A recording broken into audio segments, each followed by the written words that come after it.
Welcome to Give the Car a Break with your host, that's me, Sterling McCord. And for the next 15 minutes, I'm going to read a bunch of slides to you, try not to bore you, and improv where I can. So let's get started with slide number one.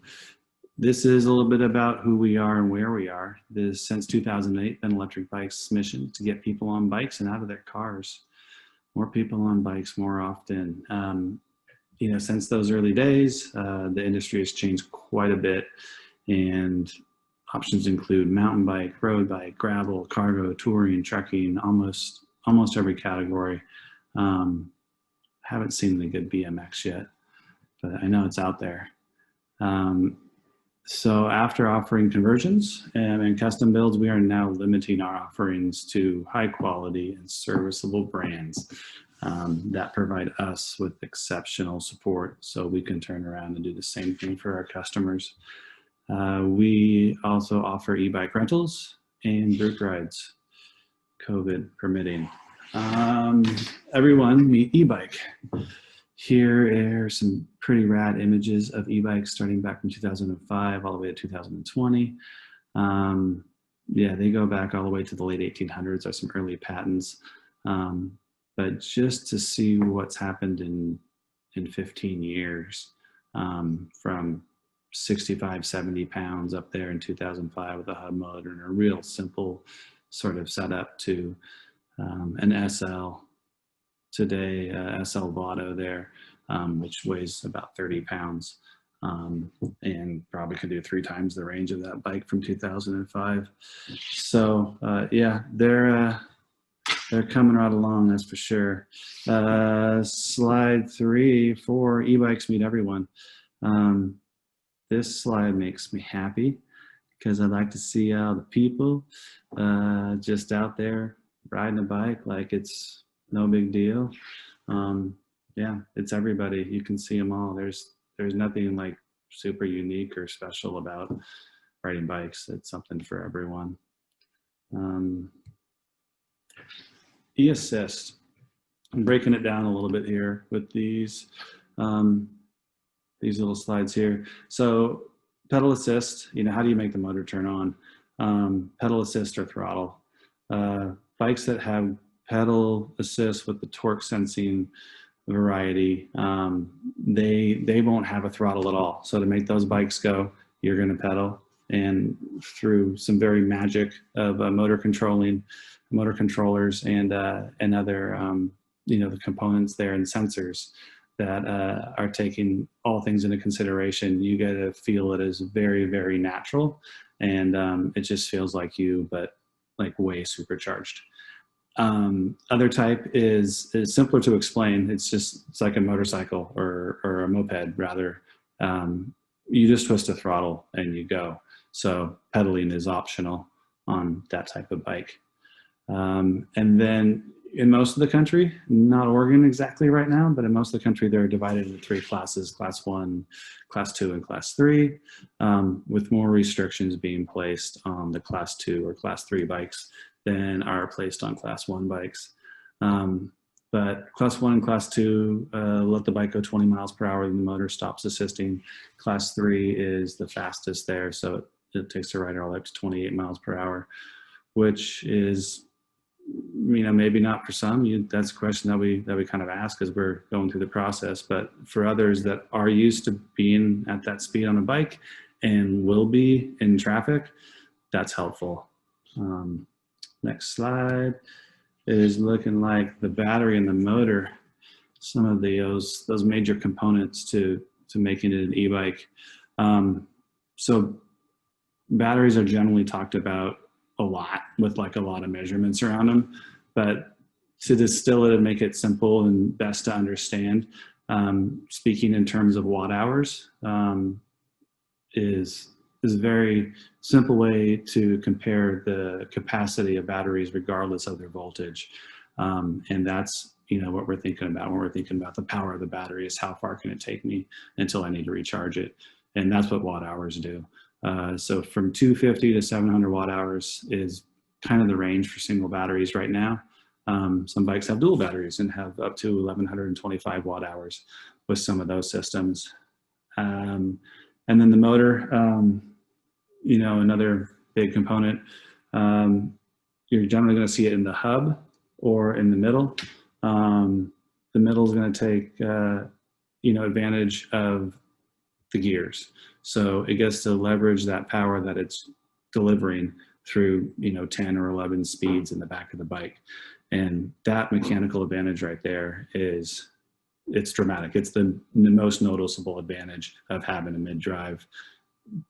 Arguably, I guess, weight of having, you know, 10 pounds in a wheel motor versus having that, you know, smaller, maybe only 6-pound motor centered in the bottom is another big sort of positive to have that motor in the center of the bike. But you'll see them both ways. Both are reliable. Both have some pros and cons. But we have found that that center drive, if done correctly, will provide a better experience. You can do a lighter, smaller motor and a lighter, smaller battery and still deliver, you know, more performance than you can with the hub system. So for that reason, I think that's why you're seeing most of the manufacturers go this way. And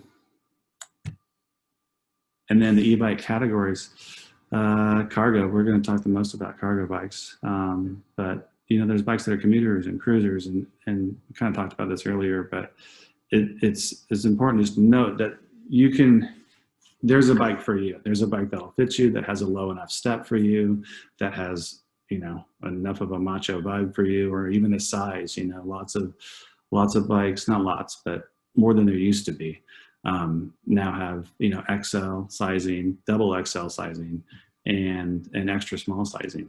So yeah, it's getting better for folks on kind of either end of that spectrum height wise. And it's getting better for all of us because they're really pouring a lot of horsepower into these different categories and getting some fantastic road bikes and gravel bikes onto the market. Cargo bikes, there they are. They've been around forever, and they get used just like, you know, everybody needs to do stuff in their day and work, and, you know, most of us aren't hauling around. I don't know how much foam that is, but that's a lot of foam. But, you know, then there's a lockable cargo box there for maybe a courier who's doing deliveries. I don't know. The cargo bikes are designed to handle added load sufficiently, safely, and handle the rigors of extra weight and size on a bike. Yeah, these pictures kind of speak to that. Types of cargo bikes. Breaking them down to the front loading type and the utility or long tail type. Advantages of that front loading bucket is that you can put a lot of weight in between the axles and very low. Advantages of that long tail is that, you know, right off the bat, it's going to feel like you're riding a bike that you've always ridden. There isn't really a learning curve to it at all. Like, there is a touch of a learning curve to those front loaders. It's also likely going to fit on some car racks, and there's some other, you know, benefits to having that more normalized sort of shape to a bike with just a slightly elongated tail.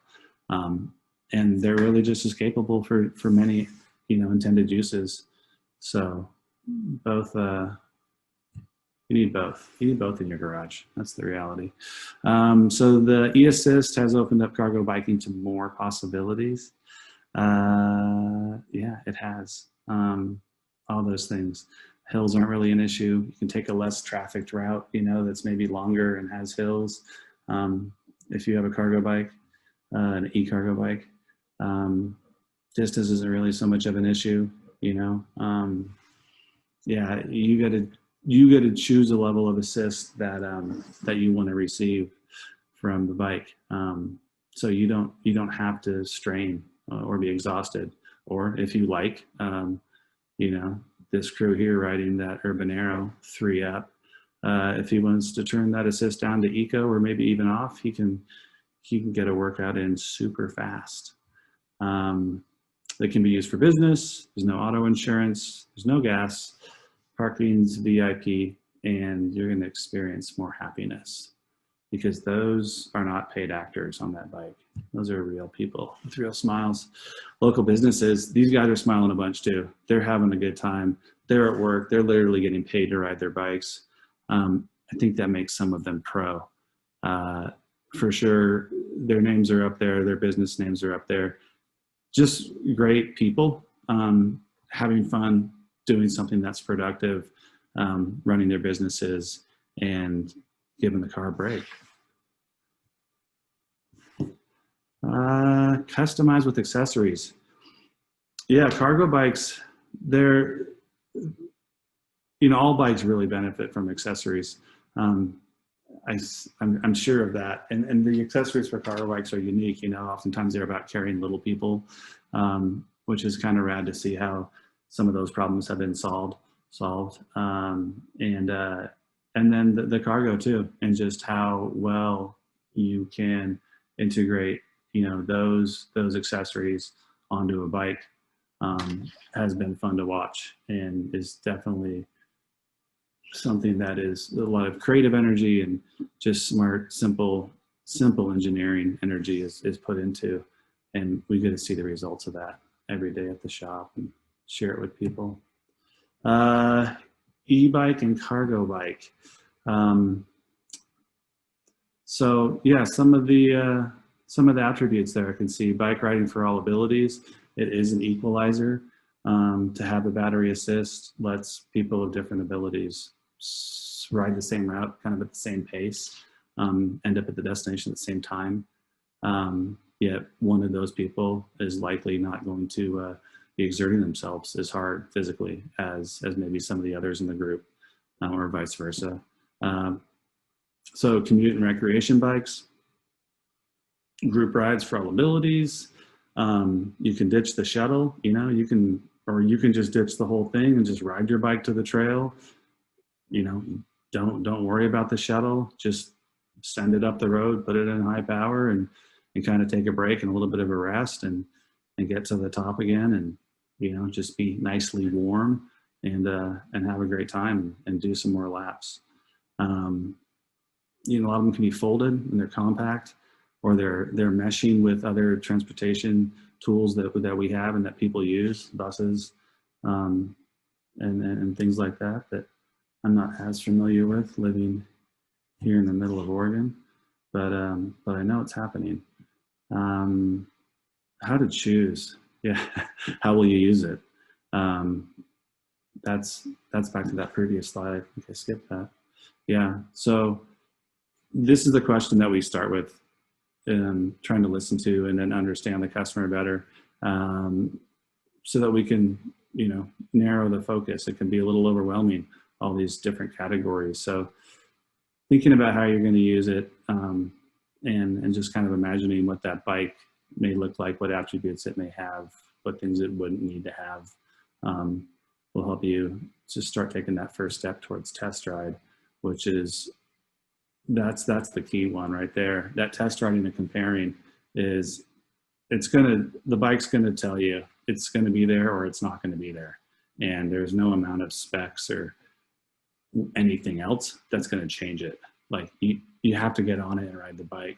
And so that happens a lot outside the shop, and has been happening over the last, decade. People are excited about their bikes when they get them, so they want to share them. And that's where I think, probably most of the test rides are happening. But then other things to ask yourself is, will the bike be, who's doing the bike maintenance? Is it going to be DIY? Do you have those resources? Or do you prefer a local service provider? So purchasing from one of the local bike shops will kind of ensure that you should get years of expert service and support for that bike. If purchasing online, look for some robust support tools from those companies online, and just be ready to tear into it and take some nuts and bolts off. Or confirm with the local shop that they will be able to service it. What's your budget? Prices vary, but the old saying applies. You get what you pay for. How to get more folks to ride e-bikes. We offer test rides, we rent out bikes, we speak to groups like this. We encourage Ben to have safe bike lanes, spotlight businesses and the owners that use alternative transportation, help small businesses look for ways to incorporate e-bikes, and we enthusiastically drink our own Kool-Aid, only meant in the best way there. Yeah, we ride our bikes. That's it. There you go, ride on. So we're riding our bikes. Hope you get out there and ride your bikes. Thanks for joining us.